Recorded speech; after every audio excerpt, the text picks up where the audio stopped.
consistently working with a physical therapist in person to rehab your injury for more than one session is very important, and here's why. I just saw a patient for his second visit with me. He comes in with the paper that I printed out for him last week for his home exercises that has the pictures and printed instructions in his native language. He tells me that he has a lot of pain with one of the exercises. He points to the resisted ankle eversion exercise on the paper, and then he says he has a lot of pain when he moves his right foot toward the left. Then he says he doesn't have any pain with the other exercises, and he doesn't have any pain when he moves his right foot toward the right. I asked him to demonstrate the exercise that is giving him pain. He shows me the resisted ankle inversion exercise and tells me that is the exercise he has a lot of pain and trouble with.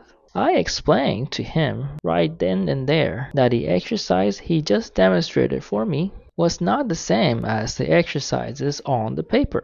It is very real that you could be thinking that you have been doing a rehab exercise correctly while all this time you are doing something completely different, and maybe even something that is harmful for your injury. I was able to correct this type of mistake on the second session within 1 week of his first session. But if this patient didn't come back for a month or even more than that, he could be making his injury worse. So go to your follow-up physical therapy session. It is very important.